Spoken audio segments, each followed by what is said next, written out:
হাজী ইব্রাহিম সাহেব আপনাদের এলাকারই সন্তান। এখানে দুইবার সে জনপ্রতিনিধি ছিল। তার ব্যাপারে নতুনভাবে আমি আলোচনা করে আপনাদেরকে কি বুঝাবো? তবে আমি যতটুকু জানছি, আমি যতটুকু দেখছি, হাজী ইব্রাহিম ভালো। আপনাদের কি মত? ভালো ভালো ভালো। তাহলে ভালো নেতা পাইছি। আর হাজী ইব্রাহিম যে নীতি নিয়ে আসছে, সেই নীতিটা হলো তামাম দুনিয়ার ইতিহাসের মধ্যে কাল জয়ী যেই নীতি আজকে তামাম দুনিয়া মাথা উঁচু করে দাঁড় হয়ে আছে, সেই নীতি আদর্শের নাম হলো ইসলাম। তাহলে হাজী ইব্রাহিম সাহেব নীতি নিয়ে আসছে ইসলামের। এখন আমার মুসলমান ভাইদেরকে, মা বোনদেরকে বলবো, যারা ইসলামকে ভালোবাসেন, যারা আমরা মুসলমান দাবি করি, তারা ইসলামী নীতি আদর্শের বাহিরে যাওয়ার কোনো এখতিয়ার নাই। আছে? এরপরে ভালো নেতা যে কয়জন প্রার্থী এখানে দাঁড় হয়েছে, আমি যতটুকু সংবাদ নিয়েছি, আমার ইব্রাহিম সবচেয়ে ভালো। ঢাকা 5 আসন আমি যতটুকু সংবাদ পাইতেছি, আল্লাহর রহমতে 12 তারিখ ফেব্রুয়ারি নির্বাচনে আল্লাহর রহমতে আপনাদের আকাঙ্ক্ষিত, আপনাদের প্রিয় নেতা ইব্রাহিম আল্লাহর ফজলে বিজয় হবে ইনশাআল্লাহ। আমি সেই আশা রাখতে পারি। এখন দিন তো বেশি নাই, নির্বাচন কয়েকদিন পরই। এখন আমরা প্রতিজ্ঞাবদ্ধ হতে হবে আমার ভাইকে বিজয়ের জন্যে, ইসলামকে বিজয়ের জন্যে, হাত পাকা প্রতীকে বিজয়ের জন্যে। আমরা আমার ভাইদের কাছে যাব, আমার মা বোনদের কাছে যাব, রুটিন পরিবর্তন করব, বিজয় করে ফুলের মালা বিজয় তার গলায় পরাবো। কে কে রাজি আছেন? আল্লাহু আকবার। হাত উঠান দেখি। নারায়ে তাকবীর। আল্লাহ কবুল করে নেন। আসসালামু আলাইকুম ওয়া রাহমাতুল্লাহি ওয়া বারাকাতুহু। আলহামদুলিল্লাহি ওয়া কাফা ওয়া সালামুন আলা ইবাদিহিল্লাযীনা ইসতাফা। আম্মা বা'দ। فأعوذ بالله من الشيطان الرجيم. بسم الله الرحمن الرحيم. وتعاونوا على البر والتقوى ولا تعاونوا على الإثم والعدوان. صدق الله العلي العظيم. সবাই দুরূদ শরীফ পড়ি। আল্লাহুম্মা সাল্লি আলা সাইয়্যিদিনা ওয়া নাবিয়িনা শাফিঈনা ওয়া হাবিবিনা ওয়া মাওলানা মুহাম্মদ সাল্লাল্লাহু আলাইহি ওয়া আলা আলিহি ওয়া আসহাবিহি ওয়া বারাকা ওয়াসাল্লাম। শুকরিয়া আদায় করতেছি মহান রব্বুল আলামিনের দরবারে। রব্বুল আলামিন ঢাকা 5 আসন মাতোয়াইলে আমরা নির্বাচনী সভায় উপস্থিত হতে পেরেছি। শুকরিয়া তান বলি আলহামদুলিল্লাহ।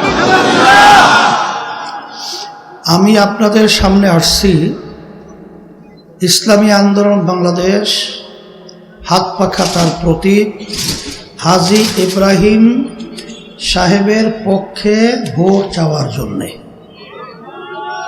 কেন? বাংলাদেশ স্বাধীন হলো 54 বছর চলছে, যাদের মাধ্যমে বারবার আমাদের ভোট নিয়ে দেশ পরিচালনা করা হলো, এদের মাধ্যমে আমাদের এই দেশটা একবার দুইবার নয়, দুর্নীতির দিক থেকে, চোরের দিক থেকে তামাম দুনিয়ার বিচারে 5 বারের মতো ফাস্ট হয়েছে। আমি আপনাদের সামনে যে আয়াত শরীফ তেলাওয়াত করেছি, আল্লাহ রাব্বুল আলামিন বলেছেন, তোমরা ভালো কাজের সহযোগিতায় থাকো, খারাপ কাজের বিরোধিতায় থাকো। তাই যাদের মাধ্যমে দেশটা বারবার দুর্নীতিতে ফাস্ট হয়, তাদের সহযোগিতা থাকলে আল্লাহ খুশি নেবে না। এই জন্য আমি বলবো যে বাংলাদেশে এখন একটাই দল, যেই দলটার নাম হলো ইসলামী আন্দোলন বাংলাদেশ, তার প্রতীক হলো একমাত্র ইসলামী একটাই বাক্স নিয়ে আপনাদের সামনে আসছে। অনেকে ইসলামের নাম শুনলে ভয় পায়। আসলে ইসলাম কি ভয়ের জিনিস? আজকে যারা ইসলামকে ডাবাতে চায়, ধ্বংস করতে চায়, আজকে তামাম দুনিয়ার ভিতরে দিনের মতো এখন পরিষ্কার হয়ে গেছে। যারা বিশ্ব মোড়ল, যারা তামাম দুনিয়ার নেতৃত্ব দেওয়ার চেয়ারে বসে আছে, ওদের চরিত্র, ওদের আচরণ, ওদের পশুত্বতা আজকে আমাদের জাতির সামনে পরিষ্কার। অল্প বয়সের মেয়েদের সঙ্গে অপকর্মের পরে যে ধরনের আচরণ এই বিশ্ব মোরালদের আজকে আমাদের সামনে উঠে এসেছে, ওই নীতি আদর্শ, ওই শুয়ারদের নীতি আদর্শ, এ অনুযায়ী আমাদের দেশ চলবে, এটা হতে পারে না। এটা আমাদের পরিবর্তন করতে হবে। এর জন্য ইসলামী আন্দোলন বাংলাদেশ আব্বাজান রহমাতুল্লাহি আলাইহি বলে গেছিলেন, শুধু নেতা নয়, নীতিরও পরিবর্তন লাগবে। এই জন্য আমরা বিভিন্ন সময় বলে থাকি, ভালো নীতি চাই, ভালো নেতা চাই, এ ছাড়া জাতির মুক্তি নাই। হাজী ইব্রাহিম সাহেব আপনাদের এলাকারই সন্তান, এখানে 2 বার সে জনপ্রতিনিধি ছিল। তার ব্যাপারে নতুনভাবে আমি আলোচনা করে আপনাদেরকে কি বুঝাবো? তবে আমি যতটুকু জানছি, আমি যতটুকু দেখছি, হাজী ইব্রাহিম ভালো। আপনাদের কি মত? ভালো ভালো ভালো, তাহলে ভালো নেতা পাইছি। আর হাজী ইব্রাহিম যে নীতি নিয়ে আসছে, সেই নীতিটা হলো তামাম দুনিয়ার ইতিহাসের মধ্যে কাল জয়ী যেই নীতি, আজকে তামাম দুনিয়া মাথা উঁচু করে দাঁড় হয়ে আছে, সেই নীতি আদর্শের নাম হলো ইসলাম। তাহলে হাজী ইব্রাহিম সাহেব নীতি নিয়ে আসছে ইসলামের। এখন আমার মুসলমান ভাইদেরকে, মা বোনদেরকে বলবো, যারা ইসলামকে ভালোবাসেন, যারা আমরা মুসলমান দাবি করি, তারা ইসলামী নীতি আদর্শের বাহিরে যাওয়ার কোনো এখতিয়ার নাই, আছে?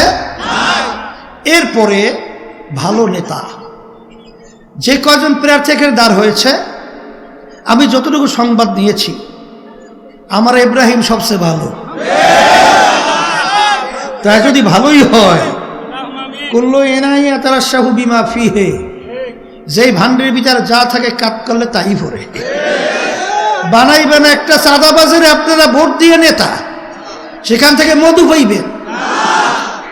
হ্যাঁ, একটা খনিকে বানাইবেন আপনারা নেতা, তার সেখান থেকে আপনারা সুঘেরান আতর হবেন। অবাস্তব কথা।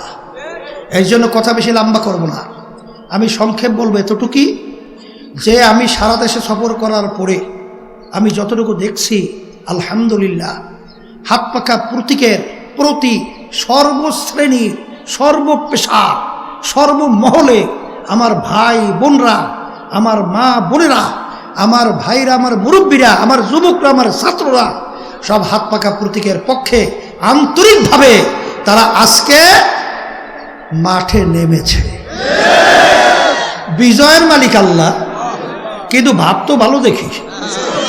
তা সেই হিসেবে আমি দেখছি ঢাকা 5 আসন, আমি যতটুকু সংবাদ পাইতেছি, আল্লাহর রহমতে 12 তারিখ ফেব্রুয়ারি নির্বাচনে আল্লাহর রহমতে আপনাদের আকাঙ্ক্ষিত, আপনাদের প্রিয় নেতা ইব্রাহিম আল্লাহর ফজলে বিজয় হবে ইনশাআল্লাহ। আমি সেই আশা রাখতে পারি। এখন দিন তো বেশি নাই, নির্বাচন কয়েকদিন পরই। এখন আমরা প্রতিজ্ঞাবদ্ধ হতে হবে আমার ভাইকে বিজয়ের জন্যে, ইসলামকে বিজয়ের জন্যে, হাত পাকা প্রতীকে বিজয়ের জন্যে। আমরা আমার ভাইদের কাছে যাব, আমার মা বোনদের কাছে যাব, রুটিন পরিবর্তন করব, বিজয় করে ফুলের মালা বিজয় তার গলায় পরাবো। কে কে রাজি আছেন? আল্লাহু আকবার, হাত উঠান দেখেন, নারায়ে তাকবীর। আল্লাহ কবুল করে নেন। আমি হাত পাকা প্রতীক আপনাদের সামনে হাজী ইব্রাহিমের হাতে আমি উঠিয়ে দিয়ে আমানত হিসেবে রেখে গেলাম। আল্লাহ রাব্বুল আলামিন তাকে যেন 12 তারিখ নির্বাচনে ফেব্রুয়ারিতে আল্লাহ বিজয় দান করেন। রব্বানা আতিনা ফিদ দুনিয়া হাসানা ওয়া ফিল আখিরাতি হাসানা ওয়া কিনা আযাবান নার। আল্লাহ, আপনি তাকাই দেখেন, অনেক রোজাদাররা আছে, আল্লাহ, অনেক তলবে ইলমরা আছে, অনেক নায়েবে রসুলরা আছে, অনেক নামাজিরা আছে, অনেক ভালো মানুষরা আছে। আল্লাহ, তাদেরকে নিয়ে হাত তুলছি বড় আশা করে। আল্লাহ, আপনি আমাদের হাত পাকা প্রতীকের প্রার্থীদেরকে বিজয় দান করেন। আল্লাহ, বিশেষ করে হাজী ইব্রাহিম সাহেবকে আপনি বিজয় দান করেন। আল্লাহ, আমার ভাইদের, মা বোনদের অন্তরের মধ্যে আপনি ইসলামের মহব্বত, হাত পাকার পুতির মহাব্বত, ইব্রাহিম সহ সমস্ত প্রার্থীদের আমার হাত পাকার পুতিকের মহাব্বত ঢুকাইয়া দেন। আল্লাহ, আমার ভাইরা বড় আশা করে হাত তুলছে, পর্দারে মা বোনরা বড় আশা করে হাত তুলছে, সবার দিলের নেক মাকসাদগুলো আপনি কবুল করে নেন। আল্লাহ, পাশেই কবরস্থান, আল্লাহ যেখানে শুয়ে আছেন, আল্লাহ ইমানদারদের দিনদারদেরকে আপনি কবরকে বেহেশতের বাগান বানাইয়া দেন, দরজা বেহেশতে বলন্দ করে দেন। সুবহানা রব্বিকা রব্বিল ইজ্জাতি আম্মা ইয়াসিফুন ওয়া সালামুন আলাল মুরসালিন, আলহামদুলিল্লাহি রব্বিল আলামিন।